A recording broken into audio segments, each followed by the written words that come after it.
Yang Muhammad Batu Gajah. Terima kasih Datuk Pengerusi. Saya juga berminat untuk membahas berkenaan peruntukan untuk program latihan khidmat negara 06,000. Saya juga ingin tahu untuk tahun depan berapakah jumlah keseluruhan peruntukan dia agihkan untuk menjalani PLKN dan juga operasi keseluruhan jabatan berkenaan atau berkaitan dengan PLKN. Sebab saya juga seperti Yang Berhormat Ibu Barat meneliti ada putaran 2-3 putaran yang berkaitan dengan latihan khidmat negara. Yang Berhormat Menteri ada hadir dalam Dewan Yang Mulia ini.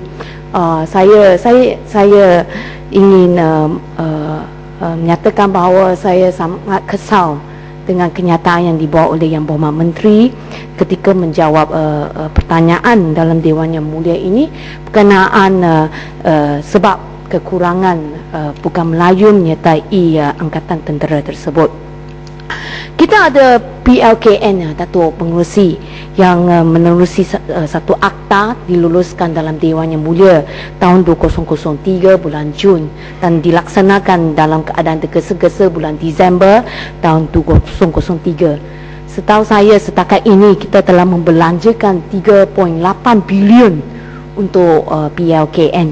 Tapi apa yang mengejutkan kita semua dalam Dewan Yang Mulia adalah masa ini PLKN ini adalah di bawah bidang kuasa Kementerian Pertahanan dan kita ada seorang Menteri Pertahanan mengeluarkan kenyataan yang sedemikian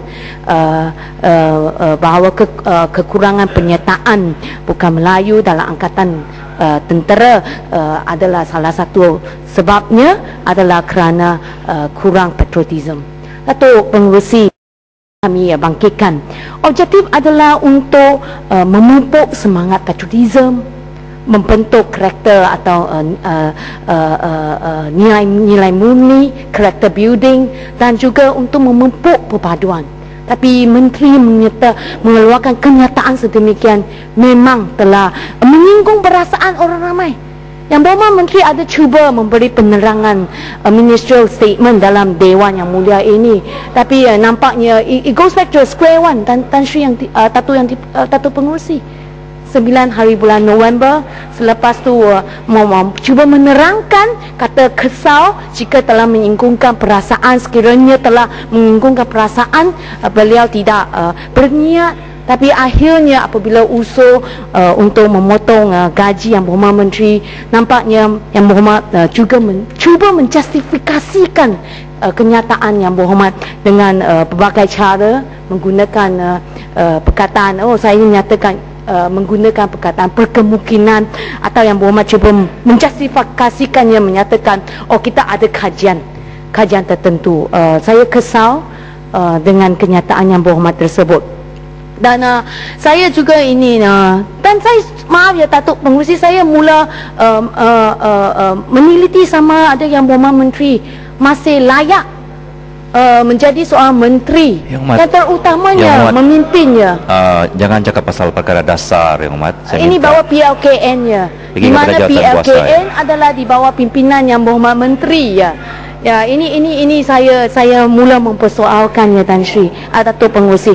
Berkenaan PLKN 06,000 tadi saya nyatakan sesi baru akan mula tahun depan, Januari 2 hari bulan.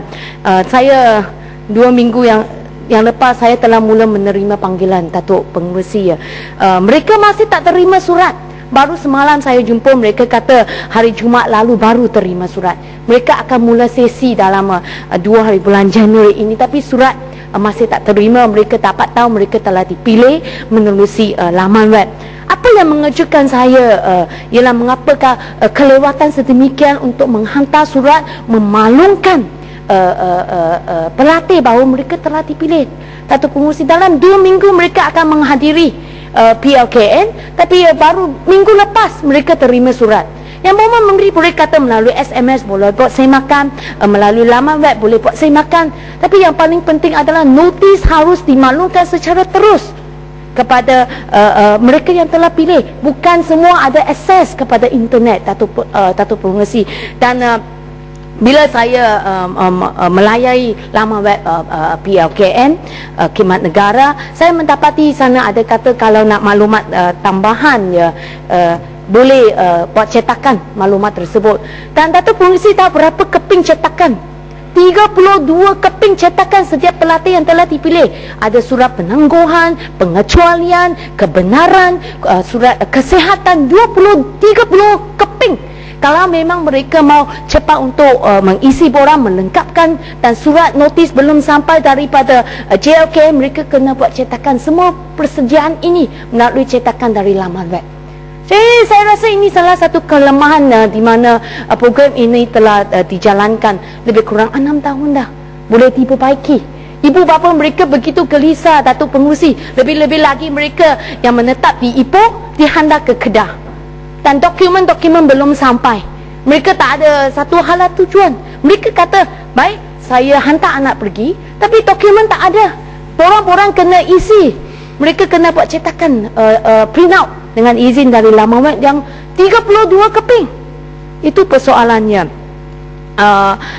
Dan saya juga ingin memohon agar Yang Berhormat Menteri boleh kalau boleh meminta camp-camp commander ya, anak-anak kita yang dihantar ke camp, mereka boleh dipamerkan dengan izin Datuk Pengerusi handphone, telefon bimbit ya, setiap camp commander di dalam senarai camp dalam laman web.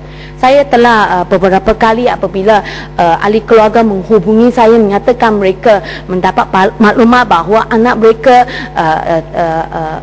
ada masalah kesihatan atau ada isu pergaduhan, mereka mula risau.